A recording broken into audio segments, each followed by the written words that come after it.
আলহামদুলিল্লাহ।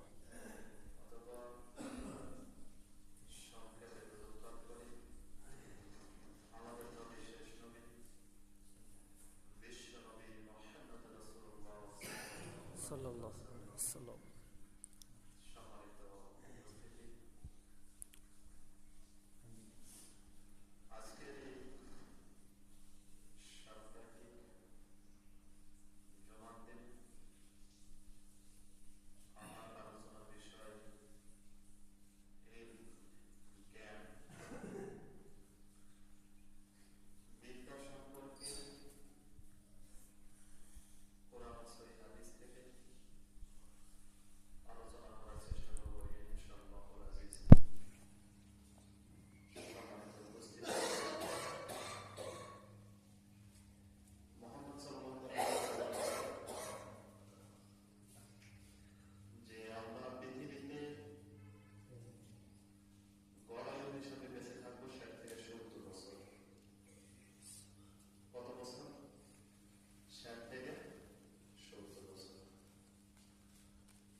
আকাশকে সৃষ্টি করেছেন।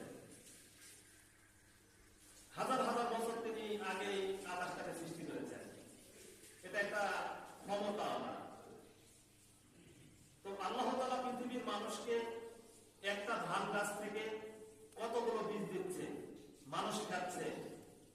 কেউ কি নেয় এগুলো? কেউ কি নেয়? আপনি চিন্তা না করে থাকেন কিভাবে? কেউ কি নেই? কেউ কি এগুলো সৃষ্টি করে না? তো এই জন্যই আপনাকে সর্বপ্রথম জানতে হবে কোরআন সম্পর্কে। এই কোরআনে কি রয়েছে এটা আপনাকে অধ্যয়ন করতে হবে। তো আপনিও জীবনে পড়ার চেষ্টা করলেন না, আপনার ছেলেকেও আপনি কোনোদিন পড়ানোর চেষ্টা করলেন না। তো জীবন তো আপনার শুরু আদায় গেছে ওই যে একটা গল্পের মতো, মাঝি আর বাবুর মতো। মাঝি যখন নৌকা নিয়ে যাচ্ছে বাবুকে নিয়ে, যাতে দেখা যাচ্ছে যে মধ্যভাগে কঠিন তাকে ঝড় উঠেছে। তো সর্বপ্রথম বাবু মাঝিকে বলছে যে মাঝি, চাঁদ কেন বাড়ে কমে রে, তুই কি বলতে পারিস? না বাবু, আমি তাকে বলতে পারি না। তখন বাবু বলছে তোমার যেমন 16 আনায় দিছে, একবার বলছে 4 আনায় দিছে, একবার বলছে 12 আনায় দিছে। তো প্রতিমধ্যে ঝড় উঠেছে, নৌকা হেলে উঠেছে। তখন মাঝি বাবুকে বলছে বাবু সাঁতার জানো বাবু? তখন বলছে না মাঝি, না আমি তো সাঁতার জানি না। তো মাঝি তখন বাবু তখন বলতেছে যে বাবু, আমি না হয় এতে না জানা করেন আমার 16 আনায় জীবন বৃথা, কিন্তু আপনি যদি এখন সমুদ্রের ভিতর পড়ে যান তাহলে তো আপনার জীবন একেবারেই মিশা, আপনি তার এখান থেকে বের করতে পারবেন না। তো ওই মাঝিরা বাবুর মতো হচ্ছে আমাদের জীবন। কি করলাম জীবনে, কি করলাম জীবনে? আমরা এই চেষ্টাও করলাম না কোনোদিন, আল্লাহ সম্পর্কে বোঝার চেষ্টা কোনোদিন আমরা করলাম না। তো চন্দ্র কিভাবে আসে কিভাবে যায় এটা তার একটা ব্যতিক্রম ধারণা, ব্যতিক্রম ধরনের ক্ষমতা। তার ক্ষমতার মধ্যে আরেকটি ক্ষমতা রয়েছে। এই ক্ষমতা যারা জীবনে বাড়াবাড়ি করেছে আল্লাহ তাদেরকে মেরে দিয়েছে, যারা জীবনে বাড়াবাড়ি করেছে আল্লাহ তাদেরকে মেরে দিয়েছে। আল্লাহ এই চিন্তা করে না যে তাকে মারার পরে আমি আল্লাহ আমার বিচার করবে, এই চিন্তা আল্লাহ তাআলা করে না। তো জীবনে যারাই বাড়াবাড়ি করেছে আল্লাহ তাদেরকে মেরে দিয়েছে, একটু চিন্তা করে দেখেন। তা আমি তো কখনো কোরআন পড়ারই চেষ্টা করলাম না, আমি এগুলো জানবো কিভাবে? এই জন্যই আমাদেরকে সর্বপ্রথম জ্ঞান বিদ্যাকে অর্জন করতে হবে। বিদ্যাকে সর্বপ্রথম আমাদেরকে অর্জন করতে হবে। মহান আল্লাহ বলেন, ইকরা বিসমি রাব্বিকাল্লাযী খালাক, পড়ো তোমার প্রতিপালকের নামে যিনি তোমাকে সৃষ্টি করেছেন। পড়ো তোমার প্রতিপালকের নামে যিনি তোমাকে সৃষ্টি করেছেন। খালাকাল ইনসানা মিন আলাক, যিনি আপনাকে জমাটবাঁধা রক্ত থেকে সৃষ্টি করেছেন। ইকরা ওয়া রাব্বুকাল আকরাম, পড়ো তোমার প্রতিপালকের নামে, উনি হচ্ছেন সম্মানী। আল্লাযী আল্লামা বিল কলাম আল্লামাল ইনসানা মা লাম ইয়ালাম, যিনি আপনাকে কলমের সাহায্যে শিক্ষা দিয়েছেন। সর্বপ্রথম এই জ্ঞান অর্জন করতে হবে কি, যে পড়ো তোমার প্রতিপালকের নামে যিনি তোমাকে সৃষ্টি করেছেন। কে তোমাকে সৃষ্টি করেছে এটা আগে আপনাকে জানতে হবে। আপনি যখন মায়ের গর্ভে ছিলেন তখন তো আপনি সূক্ষ্মবীজ থেকে এসেছেন, পানি থেকে এসেছেন এই দুনিয়াতে। তারপরে আপনাকে মাতৃগর্ভের তিনটা স্তর থেকে আপনাকে সৃষ্টি করা হয়েছে। আপনি যদি জ্ঞান অর্জন না করেন তাহলে আপনি জানবেন কি হবে?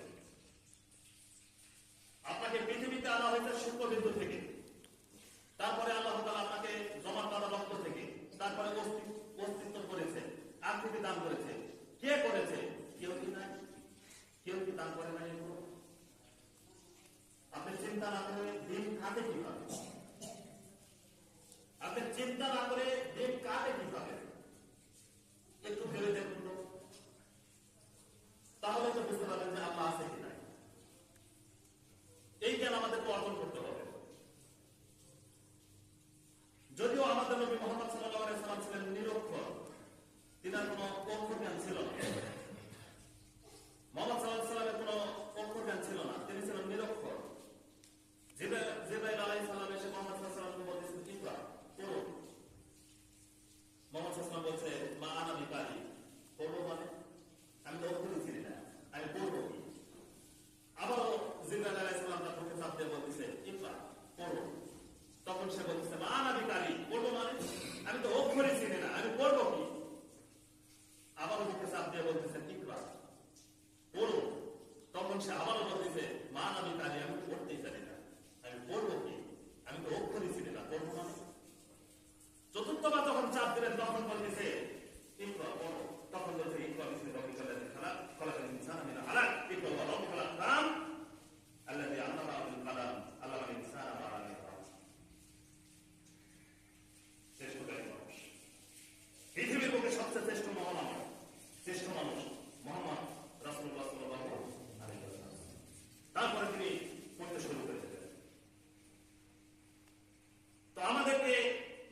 কোরআন আল্লাহ তাআলা যে আপনি 114টা সূরা সহ আপনার কাছে নাযিল করেছেন দীর্ঘ 23 বছর যাবত আপনাকে যে দিয়েছেন, এই কোরআনে কি রয়েছে আপনি কি একটু জানবেন না?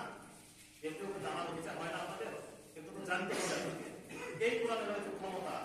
আল্লাহ বলেছেন এই কোরআনে কি কি দিয়েছেন, কত গুণ আল্লাহ তাআলা এই কোরআনের ভিতরে তুলে ধরেছেন। তিনি বলেছেন আমি আলিম, তিনি হাকিম, তিনি সাদিক, তিনি খবীর,